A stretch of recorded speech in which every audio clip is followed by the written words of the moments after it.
Bonjour à toi, ici Mademoiselle Sou et aujourd'hui, comme je vous en ai parlé la semaine dernière, je vais vous parler du papier layout de chez Action, donc c'est celui-ci. Allez, c'est parti, on y va. Voici donc le paquet, donc c'est un paquet de format A4 avec 75 grammes au niveau de l'épaisseur du papier et il y a 50 feuilles dedans. La marque n'est pas Decotime mais Creative Artist, donc c'est pas la même marque que ceux qui font les feutres à alcool, c'est vraiment une marque indépendante qui est à côté mais qui est aussi vendue chez Action et on va pouvoir tester ensemble du coup ce que ça rend. Si vous vous demandez les différences de papier, pourquoi il y a des papiers spécialisés, je vous ai fait une vidéo bien complète là-dessus, donc je vous mets un lien juste au-dessus, comme ça vous pourrez aller voir et n'hésitez pas d'ailleurs justement pour vous donner un petit peu d'informations sur pourquoi il y a des papiers comme ça qui existent. On va commencer tout de suite avec les swatchs.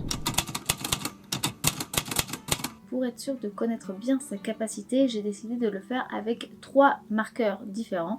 Donc les pro marqueurs de la marque Le Tracette, les Copic et les feutres bien sûr de Decotime de chez Action. Donc je commence par prendre une feuille globale, je note tout, bien entendu. Et du coup, je vais commencer à faire chaque section. Donc les pro marqueurs, les Copic, les actions. Je les prépare et vous voyez, j'ai cherché à prendre des teintes qui sont à peu près identiques. Elles ne sont pas exactement identiques, mais elles restent à peu près dans les mêmes veines pour que le test soit vraiment le plus proche et le plus vraiment juste possible entre toutes les marques et donc pour le papier. Donc je commence comme d'habitude par faire un aplat avec la pointe, un aplat avec l'autre embout, faire un aplat plus chargé pour voir la superposition et comment ça se transpose, un autre aplat pour faire après une superposition avec une deuxième couleur et bien entendu un dégradé avec 3 teintes, donc la teinte plutôt rose, la teinte plutôt bleue et la teinte intermédiaire pour aider au dégradé.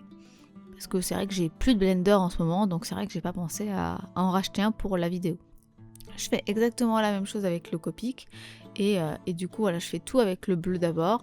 Je rajoute là un petit dégradé, je l'ai fait d'ailleurs aussi en haut, j'ai oublié de le dire. J'ai aussi essayé de faire un dégradé avec juste une seule teinte pour voir si ce qui pose problème c'est pas la couleur en elle-même. Donc déjà juste en faisant un dégradé avec juste une teinte ou 2 teintes mais qui s'approchent ensemble.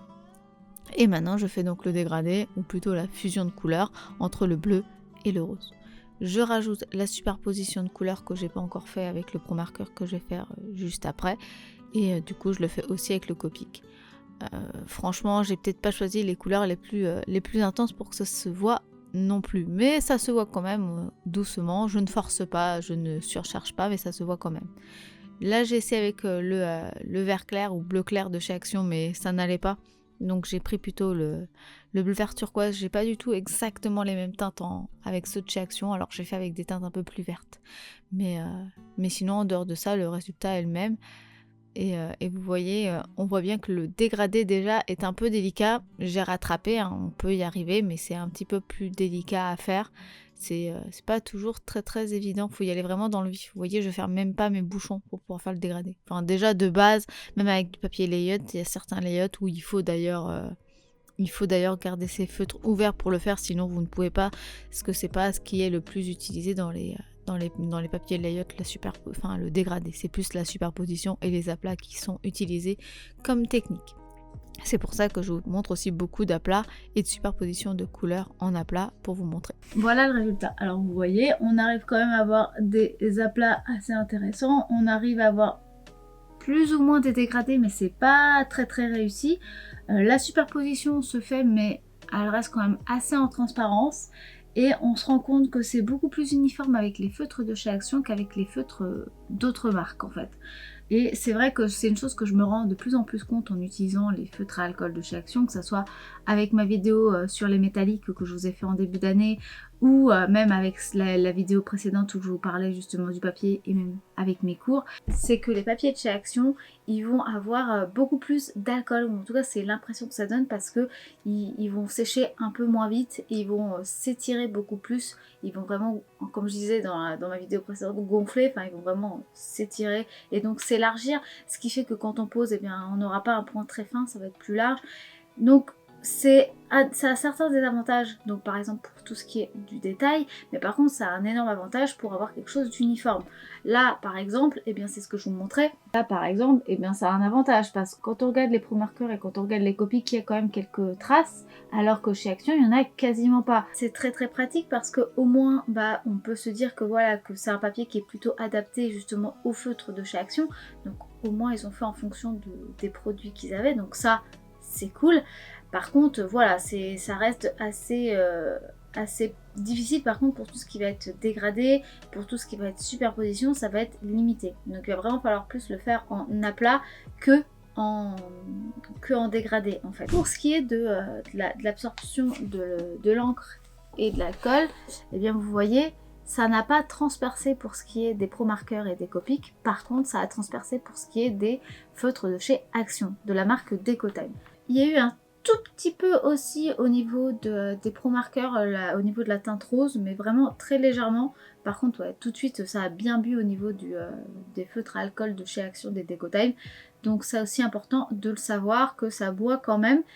Mais je pense encore une fois que vu que ça n'a pas réagi de la même manière avec les autres feutres, je pense que ça vient du luant ou de l'alcool qu'il y a dans les feutres de chez Action, qui fait que ça boit aussi beaucoup plus. Maintenant qu'on sait tout ça, moi je vais faire une illustration. Alors, je vais faire volontairement une illustration avec quand même quelques dégradés et quelques superpositions pour vraiment voir la limite du papier, en sachant que je sais que je peux en avoir des superpositions et des dégradés avec d'autres papiers, hein. Vous avez pu les voir sur mes précédentes vidéos sur les feutres à alcool. On sait qu'avec toutes les marques que j'utilise, on peut en obtenir. Donc si là on n'en obtient pas ou que c'est difficile, c'est bien le problème du papier et pas le problème des feutres. Donc comme ça on va pouvoir justement pousser à l'extrême et pousser dans les retranchements de capacité du papier. Donc j'ai commencé par faire un crayonné, donc je l'ai fait en H et du coup là je vais quand même gommer le surplus de carbone avec ma gomme du mie-de-pain. Encore et toujours, vous voyez, on voit bien la trace de carbone, hein. Alors pourtant c'était clair, et vous voyez entre gauche et droite la différence, c'était quand même beaucoup plus clair à droite et ça va vraiment aider à ne pas griser.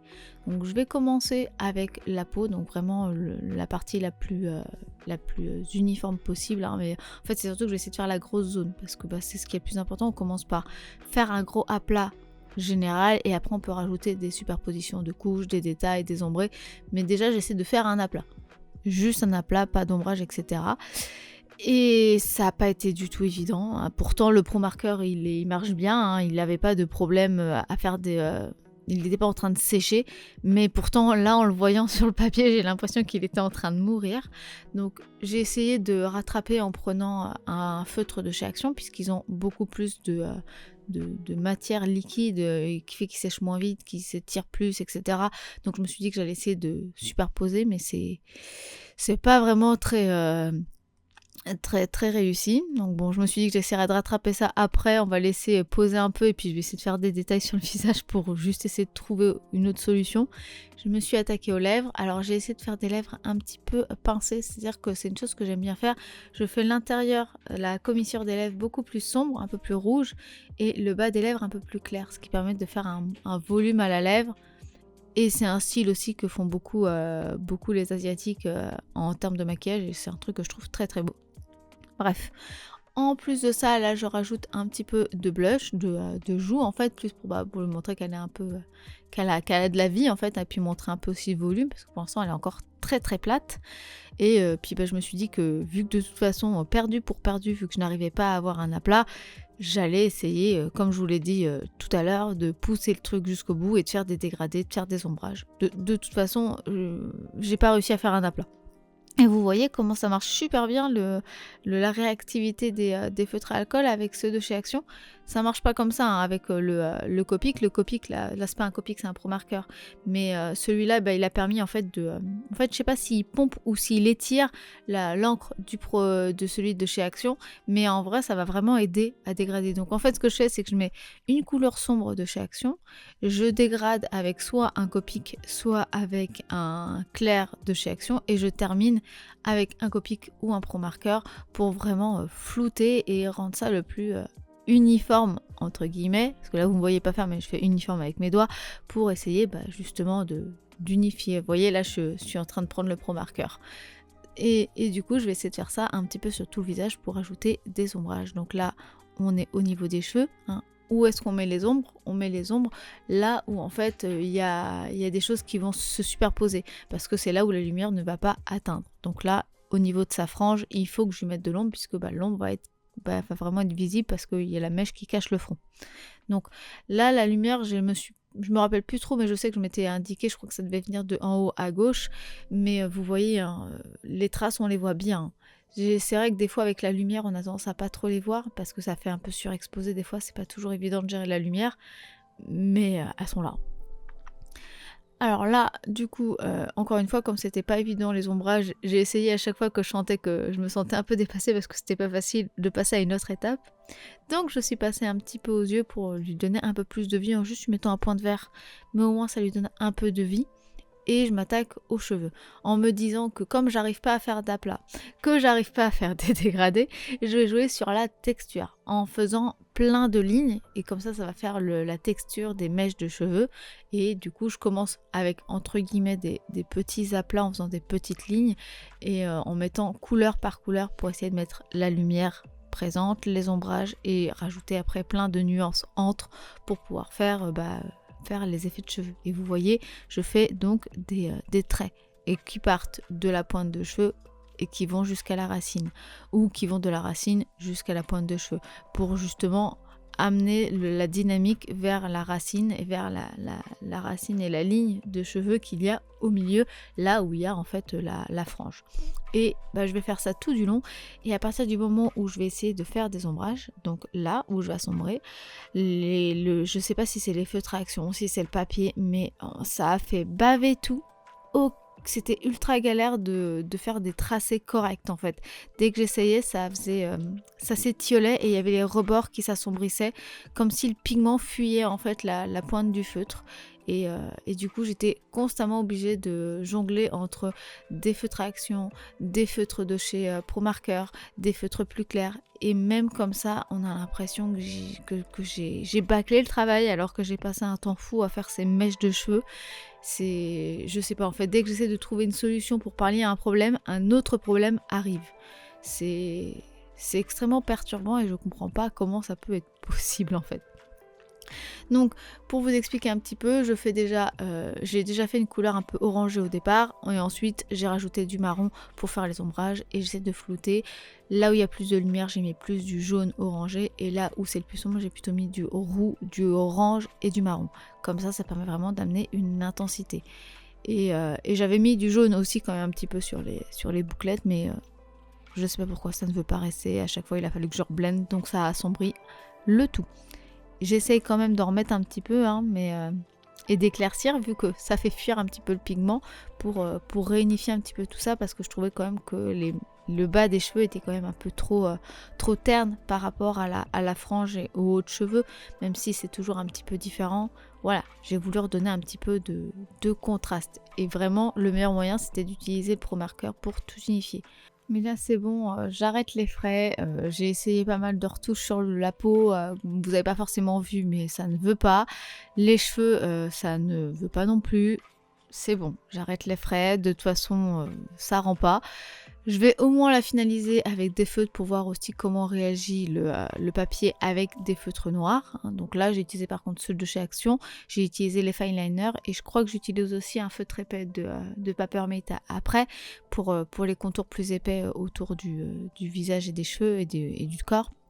Mais voilà, donc on va juste finir l'illustration pour qu'elle rende plus ou moins quelque chose, et on parlera ensuite de mon avis global. Donc là je fais les yeux, hein. De toute façon là le dessin est fait, donc je peux m'attaquer à faire ce que j'ai envie, donc je fais les détails des yeux. Ensuite, comme je vous le disais, je prends le Papermate pour faire les contours plus épais du corps, parce que j'aime bien avoir ça, des traits plus fins à l'intérieur et des traits plus épais à l'extérieur. C'est une chose que je vois beaucoup dans les différents styles. Moi c'est principalement Moucha qui m'inspire ça, et donc je vais faire ça un peu partout au niveau de ses cheveux. J'épaissis aussi un petit peu plus les cheveux, mais beaucoup plus large dehors et beaucoup moins large à l'intérieur, ce qui permet aussi d'amener du volume. D'ailleurs, quand je fais des courbes, la pointe de l'arrondi va être beaucoup plus épaisse. Et vous voyez, même le feutre réagit, il a bavé, il devient clair, il grise, les contours sont plus sombres et ça bave. Donc ça réagit de la même manière pour le feutre noir, donc en tout cas ça réagit aussi bizarrement. Ça fait un peu penser à un peu trop plastifié en fait. Ça réagit un peu comme ça, donc c'est pas forcément très très évident à manier. Donc je vais essayer d'y aller délicatement. Et je me suis fait avoir, j'ai mis ma main qui a frôlé un petit peu, j'ai pas assez surélevé ma main et du coup j'ai fait une trace noire à côté des cheveux. C'est comme ça. Voilà donc le résultat et franchement ça a été difficile. Après comme je vous l'ai dit au tout départ, c'est que j'ai vraiment voulu pousser en fait, vraiment pousser énormément la limite du papier.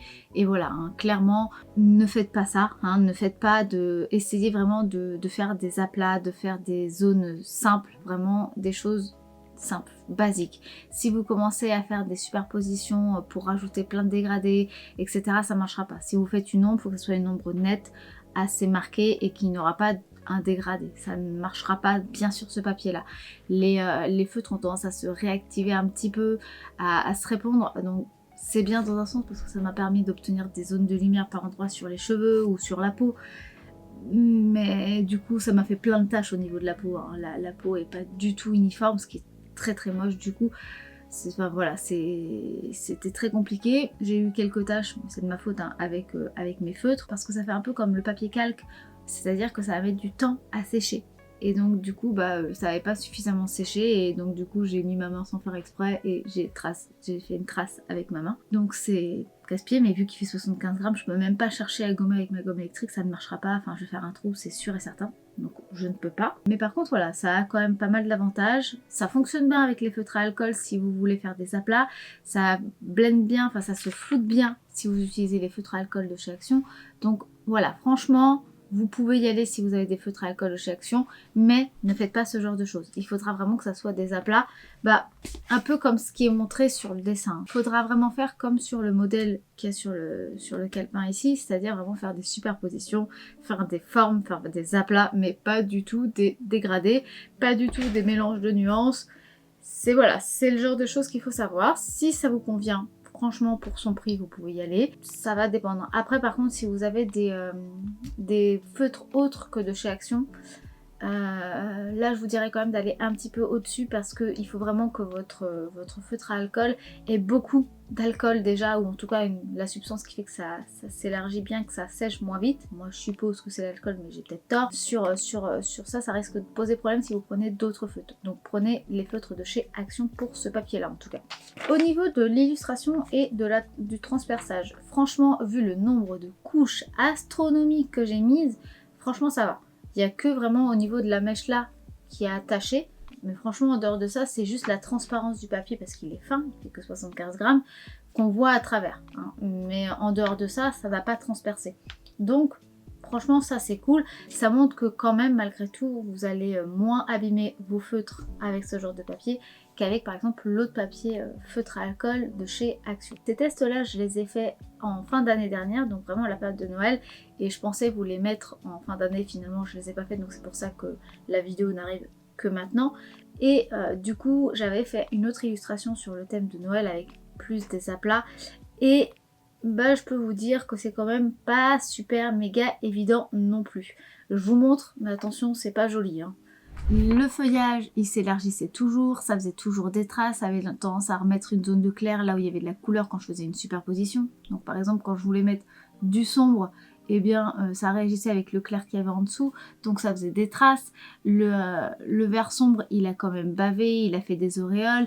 Le rouge, pareil. Le bleu, un petit peu moins, mais vous voyez, avec le jaune, ça en fait aussi. Et du coup, je suis quand même pas super méga satisfaite, sachant que là j'ai quand même utilisé les feutres de chez Action majoritairement, donc c'est-à-dire les dernières boîtes que j'ai eues.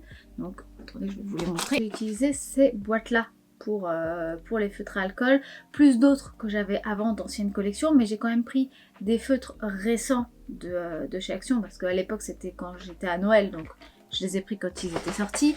J'ai pris des feutres que j'avais déjà, encore une fois, de Decotime, donc d'autres teintes qui étaient dans les verres, justement pour pour ces verdures-là. Et même là, ça réagit quand même moyennement. Ça dépend en fait vraiment des teintes. Comme je vous le disais dans mes précédentes vidéos, c'est que les feutres à alcool de chez Decotime, des fois, alors tous vont s'élargir un petit peu. Tous vont se flouter mais vont s'élargir un peu et donc vont avoir quand même pas mal d'un produit qui fait que ça sèche beaucoup plus lentement et que du coup ça se floute très bien. Mais du coup, eh bien ça va avoir des fois des réactions un peu dérangeantes parce qu'il va y avoir des auréoles ou parce que des fois, eh bien ils vont mal se mélanger avec un autre ou alors on peut pas faire de détails. Et c'est pas toujours uniforme, il y en a ça va bien marcher et il y en a ça va moins bien marcher. Et pourquoi l'un et pas pourquoi l'autre, je ne sais pas, je vous avoue que là-dessus ça me laisse un peu perturbée. Enfin, ça m'arrive pas avec des produits de marque de qualité supérieure. Donc je sais que ça vient de chez Action, après pourquoi est-ce que c'est une ancienne édition, est-ce que c'est parce que j'ai pas de bol et que je suis tombée sur un mauvais lot, je ne sais pas. Maintenant ça devient récurrent, il y en a toujours plusieurs dans un même paquet, donc c'est pas un seul paquet, mais c'est tous les paquets qui me font vivre un peu ça. Donc je sais qu'il y a un truc, mais quoi, je ne sais pas. Même si là, j'étais partie sur quelque chose avec beaucoup de dégradés et que c'était compliqué, mais ça c'était voulu parce que je voulais aller voir la limite du papier.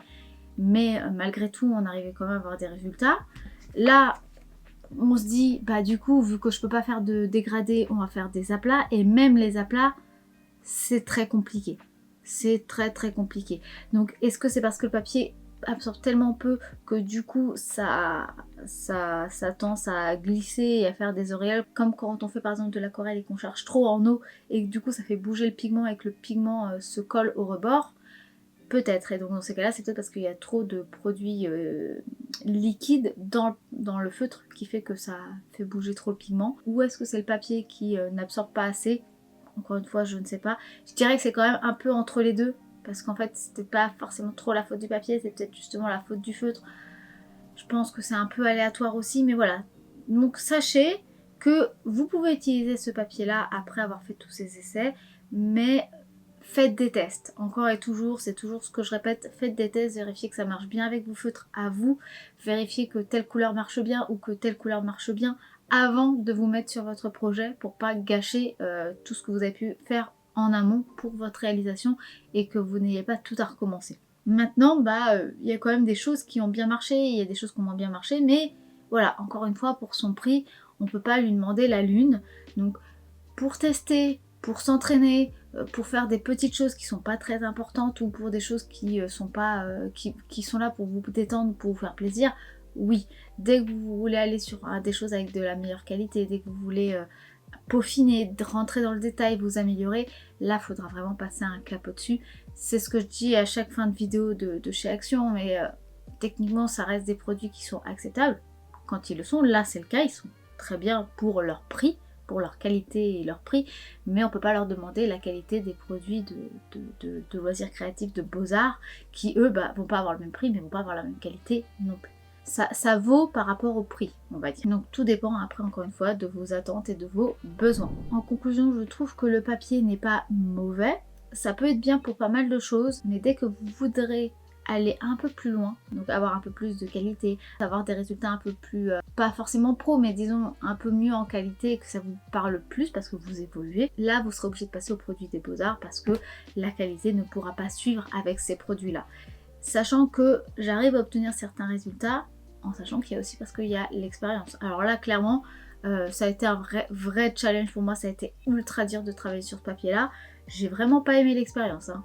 Par contre, le papier, ce papier-là, j'ai adoré. Alors par contre, il boit beaucoup, hein, parce que forcément, c'est un papier très épais et on sent que c'est pas du tout une matière qui va laisser en surface le feutre et l'encre et l'alcool, mais par contre effectivement il est vraiment agréable au niveau du travail, hein. Franchement quand j'ai travaillé ce genre de choses, quand j'ai travaillé ce genre de fleurs ou encore